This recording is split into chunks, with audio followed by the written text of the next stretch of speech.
kills up Vindicators, or rather, should it be access up Slayers, maybe? I don't know if I'm gonna have to change it, because I did something in World of Warcraft yesterday, which I want to be talking about today, since I talked about bearnaise last time. I want to talk a little bit more about that, though, first, because, I was talking about the shallot onion, which basically is what they have in real bearnaise sauce. And I talked about this bearnaise sauce, which is so fucking good. So fucking good. Gotta press it down. And this, by the way, this I'm drinking that I showed you in the last one. I just showed it a little bit since the end. This is Brooklyn Brewery. This is the... Is it black chocolate stout or is it dark chocolate stout? It's something like that. It's 10% alcohol per volume. So it's pretty strong, but it doesn't taste strong. That's the thing, like it tastes a lot like dark chocolate and stuff that, like, it's really insanely good and it's really, really easy to drink. So I did drink this to the meat I had, to the ribeye I had, and then I had some French fries or some fries with that. And I also had some potato things, like just like a potato cake, almost like small potato cakes that you make. And stuff like that, and I had some of those because we didn't have enough fries, basically, pretty much, so I had to have some of that as well. And then we had the bearnaise sauce, like the rest that was left of it, and I had this delicious beer to it, and I still have some left, so yeah,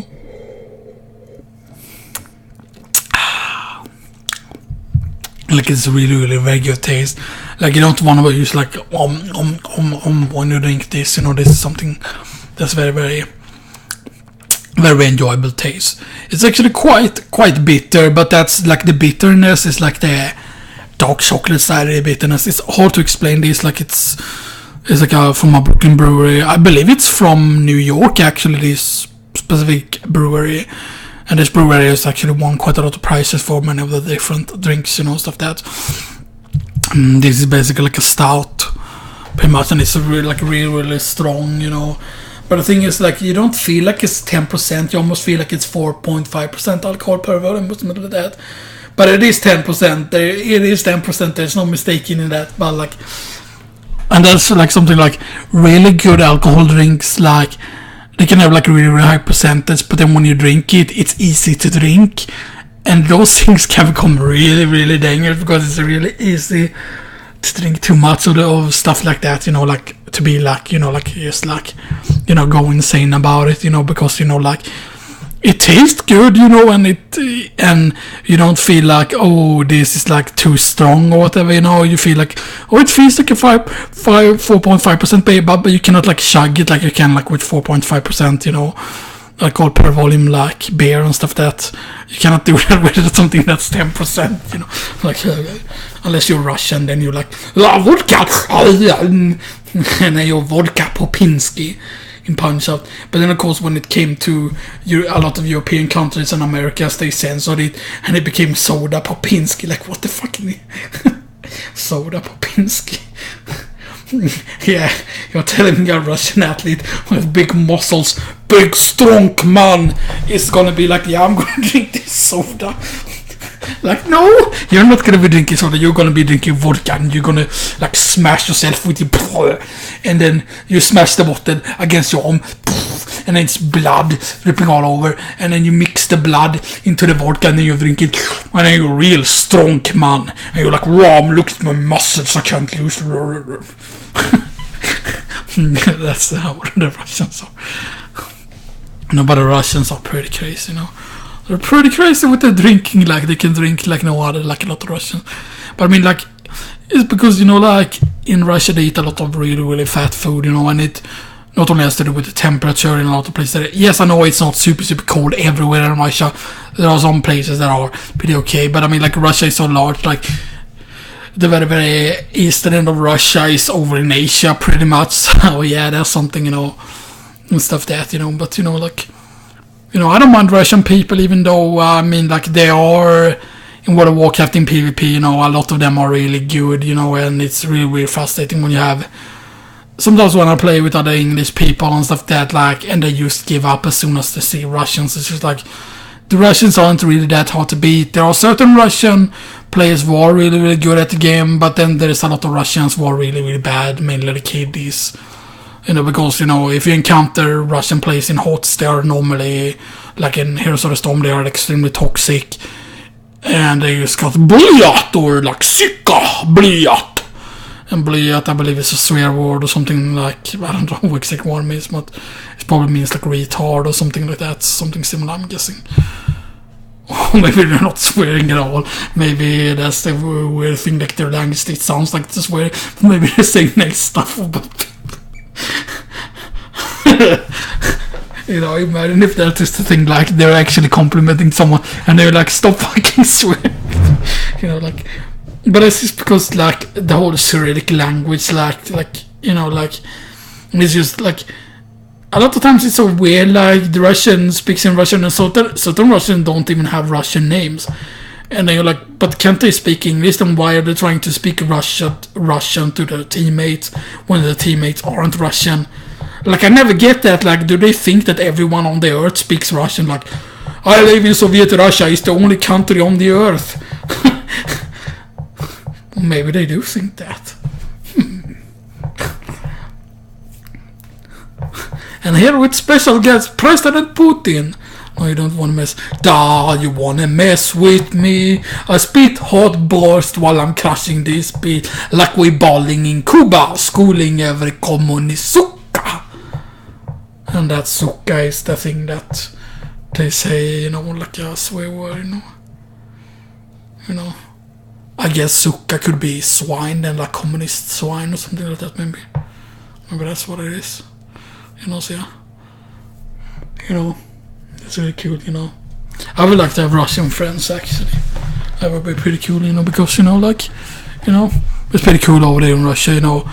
Like, heck, if I would move somewhere, you know, and I could, like, if I had a good enough money so I could live, like, good in Russia, then, you know, I would probably move to the city with the same name as me, you know.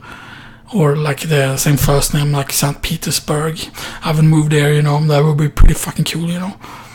And I would probably find sexy Russian girl, you know, because I know one Russian girl which is born in the same month as me and is about the same age because she's born in 1985, same year as me, so, you know, like that's good, you know. And that girl looks fine, really fine, and I believe she's called Olia Maklakova or something like that, you know, in Russian, you know, or however you pronounce that. I don't know how to pronounce Russian names, man. I have no idea. Really good stuff. It gets to you after a while. Oh man, that was just... It can sometimes be because sometimes you might have stomach acid a bit at the same time as when you're drinking. And then from tasting good, it just goes to tasting awful after a while, you know. But it might be because this is getting quite hot now. And stuff like that, and that can affect the flavor, you know. I like it more when it's cold.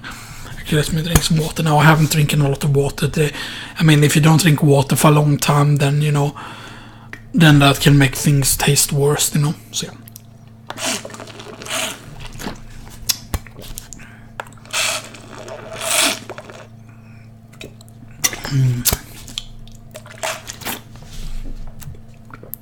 But now even the water tastes different when you drink beer first, you know.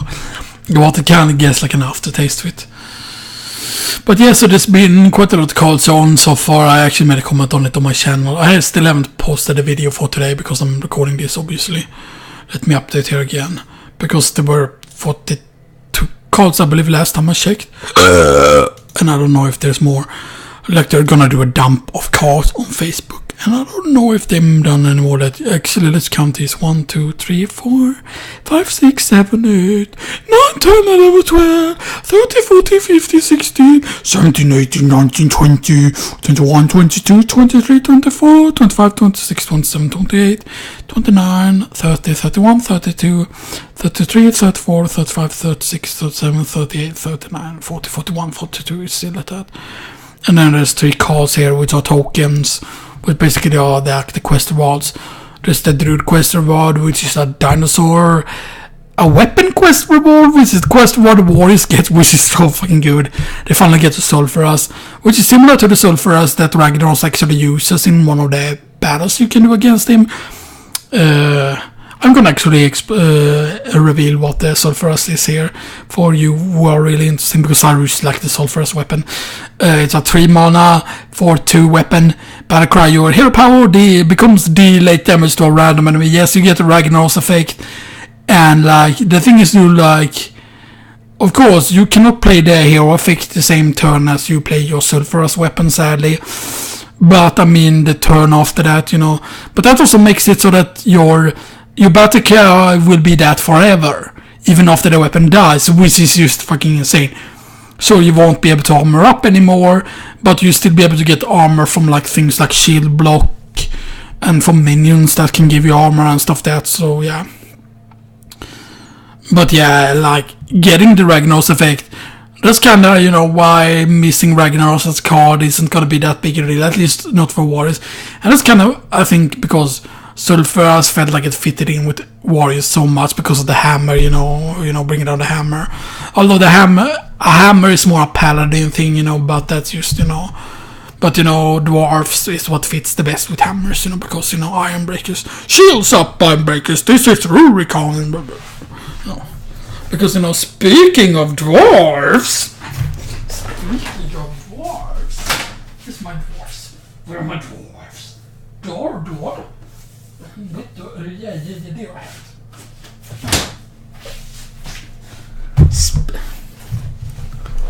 Speaking of dwarves. So many dwarves. All the dwarves. Dwarves. No, but yeah. Sexy dwarves. Alright, yeah, look at the sexy dwarf, like, yeah, buddy. Yeah, secret wall, yeah. Of course, we have my favorites. Wait, where they order. But that's my favorite type. Like, I like iron breakers too, but you know, I prefer these guys. They are here. Those are slayers, which are my favorites, kinda. But that's just because, like, you know, I made a Slayer challenge in like Dark Souls 3, you know, like I still have a lot of characters in Dark Souls 3, and I even did some videos on some of the characters I had made, you know. I even like made a video where I talked about what each of their challenges kind of were and stuff like that. And then I made a character which I'm playing to as a Dwarf Slayer, but the thing I hate is some people who play Dwarf Slayers play them with dual wielding, like one-handed weapons, because of going to this, by the way, this Dwarf Army book is from 2000, and when is it? I think it's 2002, it might be. No, 2000, it's directly from the year 2000. That's when it's from. It's from 2000. And I believe if I go in here on Dwarf Slayers, here we have Tall Slayers, Giant Slayers. Those are used like special units. But then if you go into the Lords and stuff, that where are they? Lords. You can actually have like you have Dragon Slayers and you have Demon Slayers. Demon Slayers is of course the coolest thing, you know. You know, they have normally a hand weapon. May choose either a great weapon 6+ points or an additional hand weapon 6+ points. And then the thing is, I'm just like, you don't dual wield as a Dwarf Slayer. You don't use that's like complete taboo for me, you know, like you don't fucking dual wield as a Dwarf Slayer. You wield a fucking massive giant axe 3 times the size of your body, and then you just, you know, like, because that's the thing, like I had a rule like what weapons I would allow my character to use. In Dark Souls 3, like I would only be allowed to like 2-hand wield axes, and then I wouldn't even be allowed to use all types of axes. There would only be certain types that I would be allowed to use, you know, and stuff like that. And just in my opinion, this one here, which won a Golden Demon prize. This little guy right here won a Golden Demon, and that one is using a 2-handed. That one was pretty cool because half his face was blue, and that's inspired by, you know, Braveheart and like what the Scots did, the Scottish warriors, because they actually, that blue paint came from a certain plant, I believe, and more about that in part